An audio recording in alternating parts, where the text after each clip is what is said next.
બનાસકાંઠા જિલ્લાના દિયોદર ખાતે આવેલ જીઆઈડીસીમાં અનેક ઉદ્યોગકારો પોતાનો ઉદ્યોગ કરી રહ્યા છે, જેમાં એક બાજુ ઉનાળાની કાળઝાળ ગરમી વચ્ચે જીઆઈડીસીમાં પાણીની વિકટ સમસ્યા સર્જાઈ છે, જેમાં સ્થાનિક ઉદ્યોગકારો બહારથી ટેન્કરો મંગાવવા મજબૂર બન્યા છે।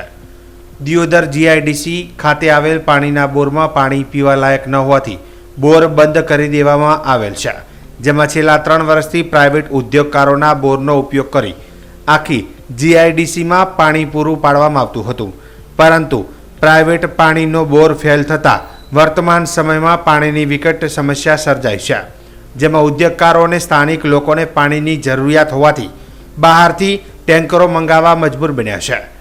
જીઆઈડીસીમાં છેલ્લા ઘણા સમયથી પાણી ન મળતું હોવાથી જીઆઈડીસીના પ્રમુખ દ્વારા પાણી માટે મહેસાણા અને ગાંધીનગર સુધી પણ રજૂઆત કરી છે, છતાં હજી સુધી પાણીનું કોઈ નિરાકરણ આવ્યું નથી। સ્થાનિક લોકોનું કહેવું છે કે આવી પરિસ્થિતિમાં પાણીની ખૂબ જ જરૂરિયાત હોય છે। એક બાજુ પાણીનો બોર બંધ છે અને પ્રાઇવેટ બોર પણ ફેલ થઈ ગયો છે। અમારી રજૂઆત ધ્યાનમાં લઈ સત્વરે પાણી ચાલુ કરવામાં આવે તેવી માંગ કરી હતી। છેલ્લા 3 વર્ષથી પાણી પીવા લાયક પાણી અને ઉદ્યોગોમાં વાપરવા લાયક પાણી જીઆઈડીસીમાં આવતું નથી। અમારા પ્રમુખશ્રીને વારંવાર અમે રજૂઆત કરી તો એમને પ્રાઇવેટ બોરમાંથી પાણી લઈને જીઆઈડીસીને પૂરું પાડતા હતા। એ બોર પણ હવે ઘણા સમયથી બંધ થઈ ગયો છે, મતલબ પાણી પીવા લાયક રહ્યું નથી। તો હવે વારંવાર ટેન્કરોથી પાણી લાવવું પડે છે। પાણીની પીવાની બહુ સમસ્યા છે, વાપરવાની બી બહુ સમસ્યા છે। જીઆઈડીસી પ્રમુખ વતી મહેસાણા જીઆઈડીસી અને ગાંધીનગરમાં વારંવાર રજૂઆત કરી છતાં પણ કોઈ એનો સટોચ ઉકેલ આવ્યો નથી, અને આપના માધ્યમથી કહીએ છીએ કે અમારા પાણીના પીવાની સમસ્યા સમાધાન થાય જલ્દીથી જલ્દી। રામભાઈ જોશી, દિયોદર જીઆઈડીસીમાં ફેક્ટરી આવેલી છે મારે પોતાની સિગ્મા પાઇપ નામની। અહીંયા જીઆઈડીસીમાં છેલ્લા 3 વર્ષથી પાણીની એટલી બધી વિકટ પરિસ્થિતિ ઊભી થઈ છે કે જેથી કરીને પાણી મળતું નથી, તે ધંધા ઉપર અને ઉદ્યોગો ઉપર બહુ અસર થાય છે।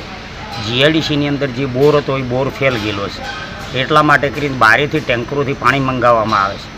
હવે પાણી ટેન્કરો મંગાવવાથી કોઈ પાણી પૂરું થાય ને ઉદ્યોગ એનાથી ચાલે નહીં। અગાઉ આ બાબતમાં મેં પ્રમુખશ્રીને રજૂઆત કરી હતી।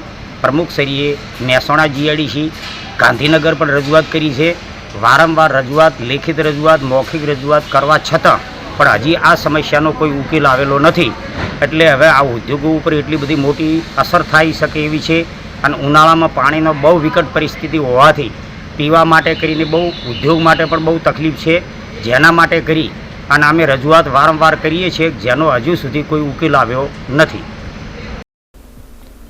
આ બાબતે જીઆઈડીસીના પ્રમુખે જણાવ્યું હતું કે જીઆઈડીસીમાં બોરનું પાણી પીવા લાયક નથી। પ્રાઇવેટ ઉદ્યોગકારોના બોર દ્વારા આખી જીઆઈડીસીને પાણી પૂરું પાડવામાં આવતું હતું, જે પાણીનો બોર પણ ફેલ થઈ ગયો છે। વર્તમાન સમયમાં પાણીની વિકટ સમસ્યા સર્જાઈ છે।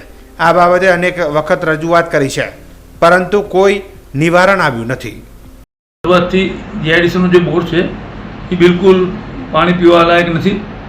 એના કારણે જીઆઈડીસીની અંદર પ્રાઇવેટ ઉદ્યોગકારોના ફેક્ટરીમાંથી આખે જીઆઈડીસીને પાણી પૂરું પાડવામાં આવે છે। હાલે એ બોર પણ ફેલ ગયેલો છે।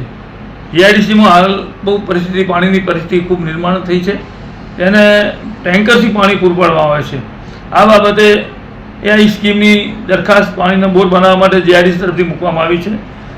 પ્રાદેશિક મેનેજર મહેસાણા, જીઆઈડીસી ગાંધીનગર, ઉદ્યોગ કમિશનર ગાંધીનગર ને વારંવાર રજૂઆતો કરવા છતાં હજી સુધી કોઈ નક્કર પરિણામ આવ્યું નથી, જેના કારણે દિયોદર જીઆઈડીસી ખૂબ મુશ્કેલીમાં મુકાઈ છે। ઉદ્યોગકારોને ઉદ્યોગ કરવાની પણ ભયંકર તકલીફ, મુશ્કેલી નિર્માણ થઈ છે।